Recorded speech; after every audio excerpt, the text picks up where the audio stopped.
Hey gang, remember that first time you heard Eddie Van Halen? If you're about my age and you play guitar, you definitely had a "what was that" moment. Well, I'm going to show you a lick from that very first listen, and it may not be what you think. Van Halen came around at just about the perfect time for me. I think I was in 8th grade and was just starting to listen to other things than the Beatles, The Who, and Led Zeppelin. Jimmy Page and Pete Townsend were still a huge influence on me, but I was starting to listen to guys like Billy Gibbons and Peter Frampton. I was in my first band, and we were trying to play contemporary songs like Must Have Got Lost by Jay Giles or Surrender by Cheap Trick. Remember those? We were pretty bad, but my friend Rob, who was a drummer, wanted us to play this new song by Van Halen, so he put on Van Halen 1. Now, I'd never heard it before, so that first track comes on, Running with the Devil. Yeah, it's pretty cool, definitely, the car horns and all that stuff, but nothing crazy going on the guitar. And then the next song, oh my God.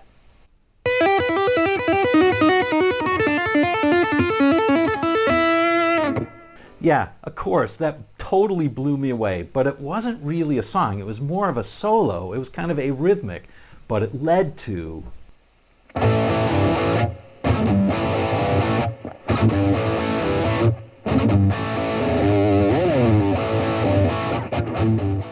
Yep, you got it. Their cover of the Kinks' You Really Got Me.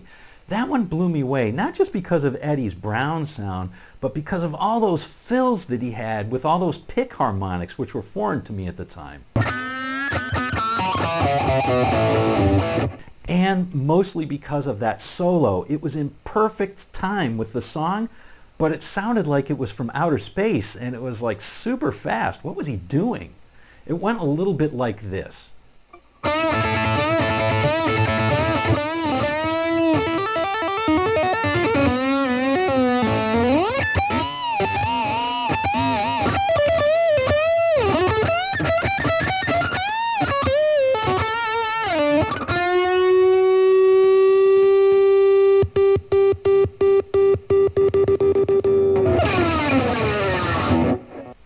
Now, after I listened to it maybe 3 or 4 times, I did realize it was rock or blues based. I mean, it starts out basically with the Chuck Berry lick, and then there are those overbends, which are very reminiscent of Clapton or Page, and the toggle switch trick at the end. I mean, Pete Townsend used that right, but it was that middle lick that really got me.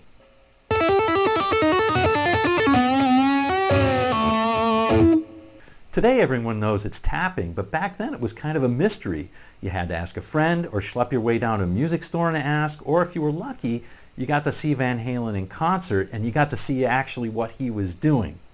In any event, this became kind of a signature lick of Van Halen's, and it definitely shows his Clapton influence, particularly the whole minor-major thing that Clapton used to do, which he borrowed from B.B. King.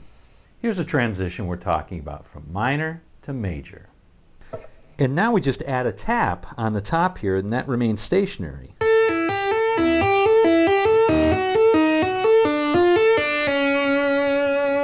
And then we just kind of hammer on to the 3rd string, bend, and do a 2nd tap that's on the 3rd string. It's kind of like once you get to that major, you just do a country-esque type of thing. Now, I'm not much of a Van Halen type of player, but I use this sort of lick all the time, and you don't have to tap to be able to do it. Check this out.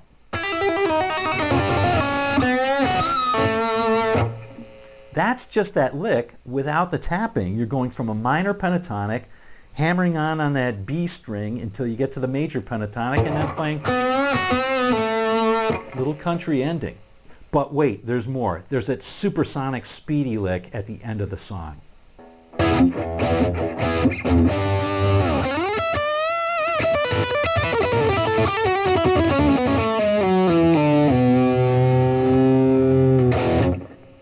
I had never heard anything that fast, and it sure didn't sound like the blues to me. Now, I'm not sure I figured out exactly the notes that he was using, but I did figure out how to get those speed bursts. Here's what I use to do that. And we'll throw in this blues note for fun. All right, so here's the lick. The first part is really just a normal blues.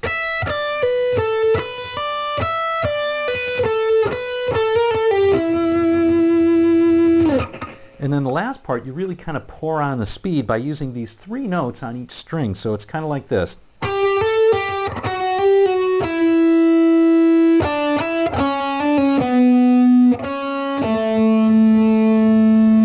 because you've got those hammer-ons and pull-offs, you can really generate a lot of speed.